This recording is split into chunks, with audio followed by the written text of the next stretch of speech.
लोगों को थोड़ी सी शिक्षा मिलती रहे, ये बात। अब आगे कह रहे हैं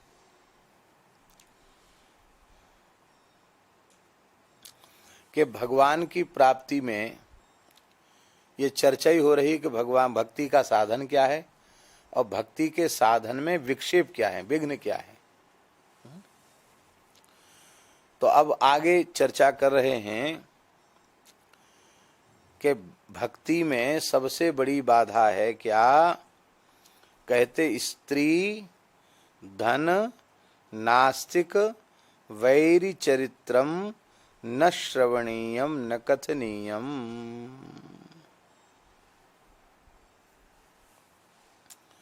क्या ठीक है? साधक का कर्तव्य है कि वह स्त्री की चर्चा न करे, न स्त्री की चर्चा करे, न स्त्री की चर्चा सुने। अब देखो, बहुत ध्यान से सुने। इस प्रकार की बातें सुन करके माताओं को बड़ी पीड़ा पहुंच जाती हो। कहते वाह लो, हम इतनी खराब हैं कि हमारी चर्चा न की जाए, न हमारी चर्चा सुनी जाए। इसमें स्त्रियों की तनिक भी निंदा नहीं है। विषय के संस्कार जीव में एक जन्म से नहीं, न जाने कितने जन्मों से हैं। इसलिए और चीज सब सिखानी पड़ेगी, लेकिन विषय भोग सिखाना नहीं पड़ेगा। उसकी सारी कला अपने आप आ जाएगी उसको। क्यों? क्योंकि जैसे बछड़े को दूध पीने का अभ्यास है, क्योंकि न जाने कितने जन्मों तक दूध पिया उसने, तो वो सिखाना थोड़ी पड़ता कि ऐसे थन को दबाओ, मुंह में पैसे चचोरो, ऐसे जीभ से मसूड़े से दबाओ तब दूध निकलेगा। बछड़े को सिखाना नहीं पड़ता। जन्मांतरीय संस्कार से वो सहज दुग्ध पीना जानता है। ऐसे ही खाना पीना, सोना, भोगना, ये सारी क्रियाएं जन्म उसको संस्कारों से, परंपरा से प्राप्त हैं। उनको सीखने की आवश्यकता नहीं है। तो वासना के विषय के संस्कार चित्त पर अनेक जन्मों से पड़े हुए हैं। जैसे ही वह स्त्रियों की चर्चा करेगा और सुनेगा तो वे प्रसुप्त संस्कार उसके जागृत हो जाएंगे और जागृत होकर के फिर उसको विषयोन्मुखी बना देंगे और फिर उसका पतन हो जाएगा। इसलिए पुरुष मात्र साधक को स्त्री मात्र की चर्चा न करनी है, न सुननी है, यदि वो भगवान की भक्ति प्राप्त करना चाहता है तो। ठीक इसी प्रकार से यदि कोई नारी साधक है तो उस नारी साधक को भगवान की चर्चा छोड़ करके, महत्पुरुषों के दिव्य चरित्र की चर्चा छोड़ करके सामान्य किसी पुरुष की चर्चा न करनी चाहिए, न सुननी चाहिए। अब देखो, स्त्री का चरित्र न कहना चाहिए, न सुनना चाहिए। अब ब्रजगोपियों का चरित्र क्या स्त्री का चरित्र है? वो तो स्त्री चरित्र नहीं है। मीराबाई का चरित्र क्या स्त्री का चरित्र है? करमेती बाई का चरित्र, रत्नावती जी का चरित्र, सहजोबाई, दयाबाई, इनका चरित्र क्या स्त्री का चरित्र है? सती सावित्री, इनका चरित्र क्या स्त्री का चरित्र है? तो इस प्रकार की कोटि की जो दिव्य भक्ताएं हुई हैं उनका चरित्र तो कहना सुनना चाहिए। लेकिन सामान्य स्त्रियों की चर्चा, अरे बहुत खूबसूरत है, वर्ल्ड की सबसे सुंदरी है, यों है त्यों है, कैसे कपड़े पहनती है, कैसी वेशभूषा है। एक लड़के को मैंने देखा, विद्यार्थी था, नेपाली, शौक होता अपना अपना, तो अखबार में जो एक्टरों के फोटो आते, अब तो नहीं आते, पहले ज्यादा आते थे, अखबार में एक्टरों के फोटो आते थे और वो अश्लील भी होते थे, अमर्यादित होते थे। तो वो अखबार जो रद्दी में बेचने वाला अखबार है ना, खाक चौक में अखबार आता था, कैंची से काट के रख लेता था उन्होंने चीजों को, जो ऊट पटांग विज्ञापन है या उनको रखता था। और उनको पढ़ने से भी उसको कुछ शांति मिलती होगी, उनको देखने से भी उसको शांति मिलती होगी। ऐसे ही था, वैसी इसी आकृति का लड़का था। वहां से सब मुंह पे निकले हुए थे, इस तरह का था लड़का। तो अब ये क्या है? ये वासना के मलिन संस्कारों के कारण ही तो ऐसा है। नहीं तो जिसका हम चिंतन कर रहे हैं, जिसकी चर्चा कर रहे हैं, वो मलमूत्र का बर्तन ही तो है, और क्या है उसमें? इसलिए भगवान आदि शंकराचार्य ने कहा, नारी स्तन भर नाभि देशम दृष्ट्वा माया मोहावेशम एतन मांस बसादि विकारम मनसि विचारे बारम बारम। नारियों के स्तन, उनका सुडोल देह, नाभि देश, उनकी हंसी, उनकी चितवन, इनको देखकर प्रायः मनुष्य अपना सर्वनाश कर बैठता है। भगवान आदि शंकराचार्य कह रहे हैं, ये माया मोह का आवेश मात्र है, इसमें और कुछ भी नहीं है। मांस पिंड ही स्तन है, हड्डियां ही दांत हैं, बसा का विकार ही आंखों की चमक है। तो ये सब ऐसी चीजें हैं, हड्डी, मांस, चमड़ा, रक्त, पीव, ये सब है। इसको देखकर तुम प्रभावित हो रहे हो, कितने बड़े मूर्ख हो। इसलिए मनस्य विचार है बारंबारम, इसलिए बारंबार तुम अपने मन में इन बातों का विचार करो।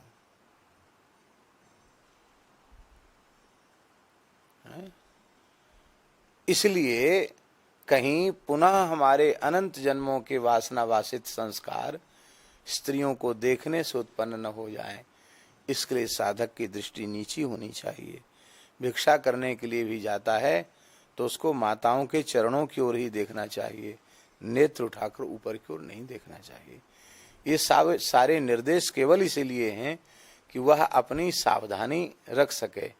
सावधानी में ही बचाव है।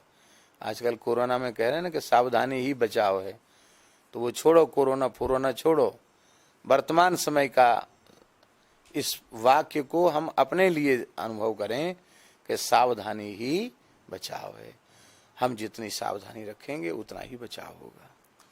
एक महात्मा थे, बहुत अच्छे संत थे, जीवन मुक्त भगवत प्राप्त संत थे।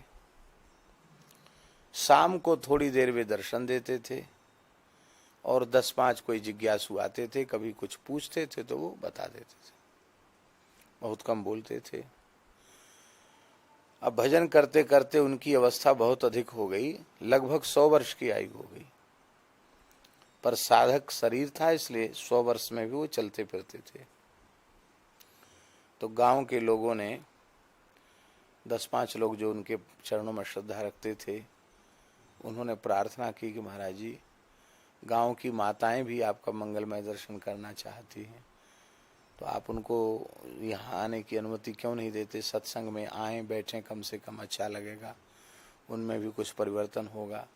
आप उनको बैठने की अनुमति नहीं देते हो, क्या कारण है? तो उन्होंने कहा कि भाई इतना समय भी हमारे पास नहीं है और अब हमारी वृद्धावस्था आ गई, एक रहनी से जैसा जीवन बीत गया सो बीत गया, अब उसकी जरूरत नहीं। नहीं नहीं महाराज, ये भेदभाव तो बिल्कुल नहीं होना चाहिए, आपको माताओं को जरूर यहाँ आने की अनुमति देनी चाहिए।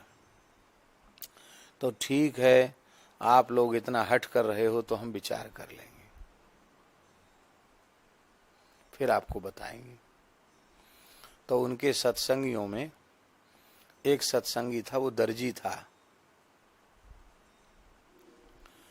तो उस दर्जी को उन्होंने इशारा किया कि तुम थोड़ा ठहर के जाना,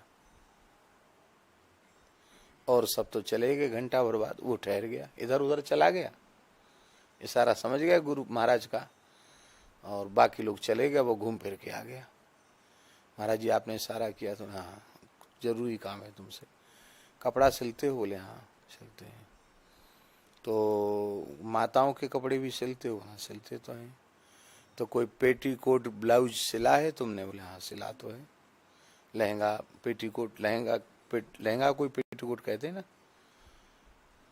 है वो वही नीचे वाला वस्त्र। हाँ, पेटीकोट कहो, लहंगा कहो, और ब्लाउज कहो, और अंग्रेजी हिंदी में क्या कहते हैं, जो भी कहते हो, तो वो माताओं के वस्त्र जो तुमने सिले हों वो ले आओ।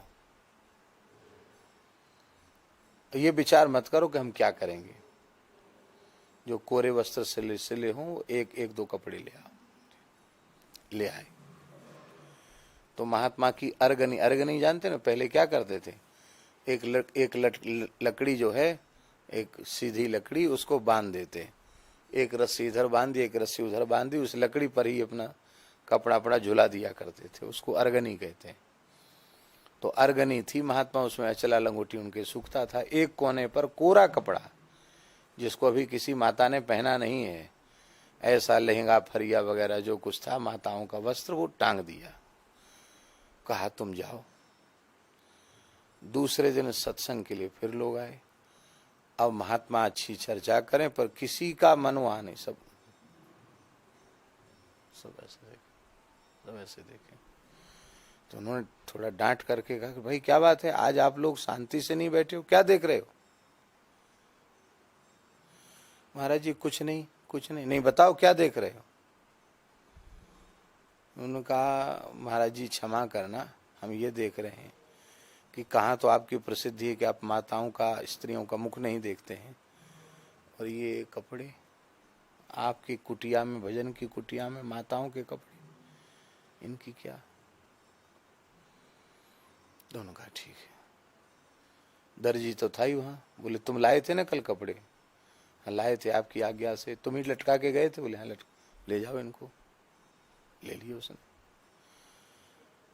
तब उन्होंने सोचा कि मंगाए क्यों और ले क्यों जा रहे हैं, क्या बात है, क्या कारण था? तो उन महात्मा ने कहा कि देखो, अभी स्त्री हमारे निकट नहीं आई, स्त्री के कोरे कपड़े आए जिसको स्त्री ने छुआ तक नहीं है, और उसको देखकर हमारे सारे जीवन की साधना, हमारा संयम, हमारा सदाचार, सब कुछ तुम्हारी दृष्टि में समाप्त हो गया। तुम हमको शंका की दृष्टि से देखने लगे। अरे भाई, चाय जैसे कपड़े लटके होते तुम्हें शंका नहीं करनी चाहिए, लेकिन वस्त्र देखकर तुम्हें हमारे चरित्र पर शंका उत्पन्न हो गई। तो जिसके कपड़े मात्र के संग्रह से इस प्रकार से हमारी साधुता में बट्टा लग सकता है, तो प्रत्यक्ष हम स्त्रियों का संग्रह करेंगे तो हमारा पतन क्यों नहीं होगा? एक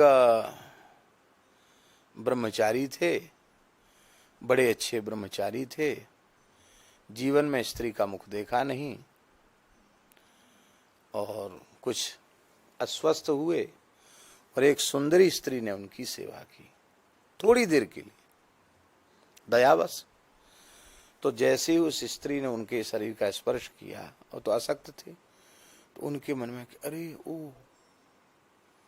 मैं सारे जीवन ऐसे ही रह गया, स्त्री का स्पर्श इतना कोमल होता है, इतना सुखद होता है, वाह बहुत अच्छा। बस इसी में उसकी मृत्यु हो गई। इसी से दूसरे जन्म में उनको अच्छे कुल में जन्म लेने के बाद वेश्या में आसक्त होना पड़ा, पतित होना पड़ा। बाद में फिर वो छोड़ छाड़ के आगे बढ़ गए भक्ति के मार्ग में, लेकिन एक बार स्त्री सुख की कामना होने से उनको दूसरा जन्म भी हुआ, नहीं तो उसी जन्म में मुक्त हो जाते, अब पतन भी हुआ। फिर भक्ति के कारण फिर आगे बढ़ गए, लेकिन ये हुआ। एक स्त्री बहुत उच्च कोटि की साधिका थी, बचपन से ही उसने भजन साधन किया। अब वृद्ध हो गई, मरणासन्न हो गई, तो एक वैद्य जी आए इलाज करने। तो वैद्य सबसे पहले नाड़ी देखता है। वैद्य 20-25 वर्ष के थे, बड़े सुंदर थे, युवा थे, गौरवर्ण था, अच्छी सजावट थी उनकी, मुस्कुराकर बात करते थे रोगी से, जिसे रोगी का आधा रोग वैद्य की मीठी मीठी बात सुन के ही खत्म हो जाए। अच्छा आपकी तकलीफ है? कष्ट है आपको? अच्छा ठीक है, नाड़ी, हाँ ठीक है, बात पित्त कफ, अच्छा ये नाड़ी ऐसी चल रही है, ऐसे किया। तो वह जो नारी साधिका थी उसके में, अरे मैं अब तक किसी भी पुरुष मात्र का स्पर्श मैंने नहीं किया, पुरुष का स्पर्श इतना अच्छा होता है। प्राण के जाने का समय आ गया और उसी समय प्राण छूट गए, तो उस साधिका को दूसरे जन्म में वेश्या बनना पड़ा, क्योंकि स्पर्श सुख की कामना हो गई। बाद में छोड़ छाड़ करके वो भी भजन में लग गई। ऐसी जो घटनाएं इतिहास में प्रसिद्ध हैं या संतों के बीच में कही जाती हैं, उनका प्रयोजन केवल इतना ही है कि यदि स्त्री साधक है तो उसे साधन पथ पर आगे बढ़ने के लिए यह स्वीकार करना पड़ेगा, मेरे तो गिरधर गोपाल दूसरो न कोई, जाके सिर मोर मुकुट मेरो पति सोई। भगवान के अतिरिक्त कहीं भी उसका भाव न जाए, किसी भी पुरुष मात्र में। हम तो यहाँ तक प्रार्थना करते हैं कि भले ही कोई श्रेष्ठ संत ही क्यों न हो, एकांत में किसी स्त्री को श्रेष्ठ संत के पास भी नहीं जाना चाहिए। सभा में वो बैठ करके कुछ भगवत चर्चा कर रहे हैं, सुन करके साधन करना चाहिए। माताओं के लिए सबसे श्रेष्ठ यही है कि वह एक भारतीय मर्यादित नारी के समान आचरण करती हुई पति पुत्र के साथ रह करके और अपने घर की सेवा करते हुए, सास ससुर माता पिता अतिथि का सत्कार करते हुए स्वयं भजन करें और अपनी संतान को भी भजन में लगाएं। उनको घर द्वार छोड़ करके इधर उधर भटकना, साधुओं के मठ मंदिरों में रहना, यह उनके लिए उचित नहीं है। हम ऐसा मानते हैं। भले इस मान्यता को आजकल लोग बहुत अच्छा नहीं मानते, मत मानो, पर हमको यही अच्छा लगता है।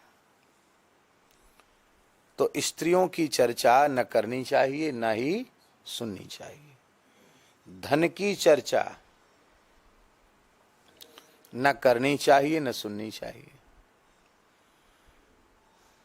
व्यापारी लोग बैठेंगे तो केवल व्यापार की ही चर्चा होगी। इतने हजार करोड़, इतने खरब, इतने अरब, और दुनिया में इस समय कौन किस नंबर पे चल रहा है, हैं? बिल गेट्स किस नंबर पे है, और वो बिल गेट्स मर गया तो कौन अब मरा कि जिंदा है भगवान जाने, है जिंदा है, कौन किस नंबर पे चल रहा है, इसी की चर्चा। इसकी चर्चा क्यों नहीं सुननी करनी? जैसे स्त्री की चर्चा करने सुनने से स्त्री के प्रति आकर्षण बढ़ेगा, ऐसी धन की चर्चा करने से भी धन के प्रति आकर्षण बढ़ेगा। और धन के प्रति आकर्षण बढ़ना वो भगवत प्राप्ति के पथ पर चलने वाले के जीवन का दुर्भाग्य है। धन से लोक व्यवहार की सिद्धि तो आपकी हो रही है, लेकिन उसकी ओर आकर्षण बढ़ना ये अच्छी बात नहीं है। सहज जो आवे वो भगवत सेवा में लगा दो। अपने शरीर की जो आवश्यकता है, अत्यंत जरूरी आवश्यकता, उतना तो अब कपड़ा पहनना पड़ेगा कि नहीं पहनना पड़ेगा? आंख कमजोर है, चश्मा लगाना पड़ेगा कि नहीं लगाना पड़ेगा? अस्वस्थ हो गए तो दवाई खानी पड़ेगी कि नहीं खानी पड़ेगी? ये तो स्वाभाविक आवश्यकताएं हैं, ये आप करिए। लेकिन केवल धन की चर्चा और धनी मानियों की चर्चा आप ज्यादा करेंगे तो आप साधन पथ से विमुख होकर के धन संग्रह के काम में लग जाएंगे। फिर बड़े बड़े धनी मानियों की गुलामी करनी पड़ेगी, जी हजूरी करनी पड़ेगी। ये किसी भी पद्धति से हमको धन दे दें, यही बात रहेगी। और बैरी का चरित्र भी नहीं सुनना चाहिए। बैरी का चरित्र का अर्थ है नास्तिक का चरित्र, और शत्रु का चरित्र भी श्रवण नहीं करना चाहिए, क्योंकि उससे भी तुम्हारे चित्त में विक्षेप ही होगा। शत्रु है क्या? तो वस्तुतः काम क्रोधादि विकार ही मनुष्य के असली शत्रु हैं। तो काम क्रोधादि के प्रसंग भी नहीं सुनने चाहिए, न करने चाहिए। नास्तिकों का चरित्र भी न करना चाहिए, न सुनना चाहिए। हरदेव बाबा, आप 2 बजे रात को उठते हो, जाओ सो जाओ, नींद आ रही बार बार, बहुत देर से झूम रहे हो, सो जाओ, समय से सो जाओ।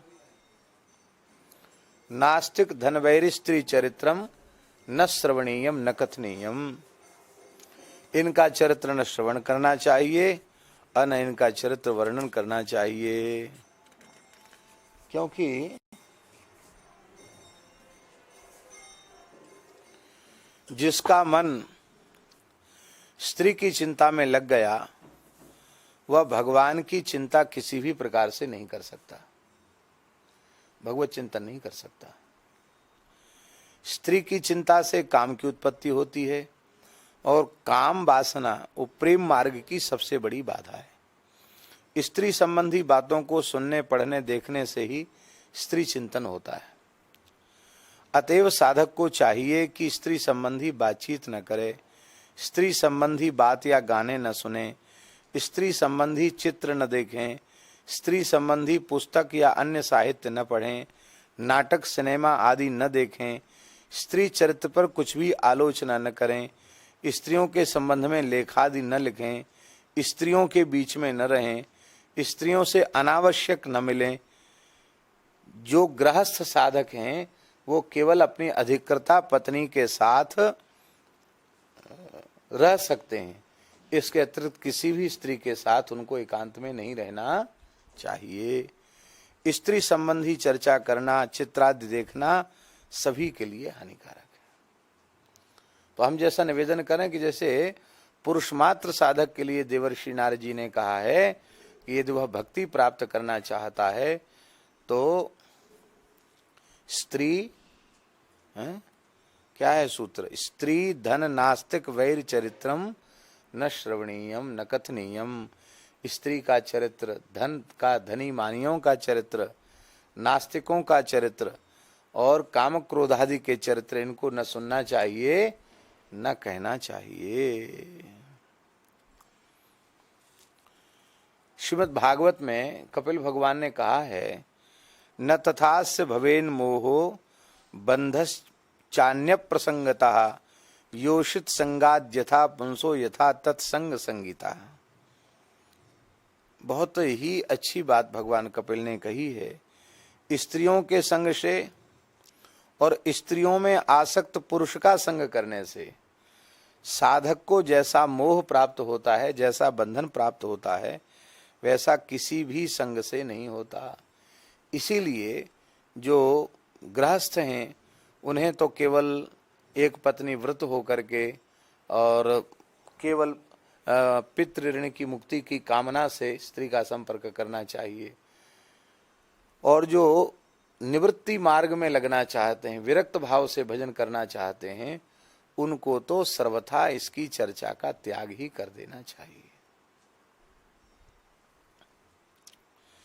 हमारे पूज्य श्री खाक चौक वाले महाराज जी ने हमको आज्ञा दी कि सत्संग की चर्चा भी एकांत में किसी स्त्री शरीर से नहीं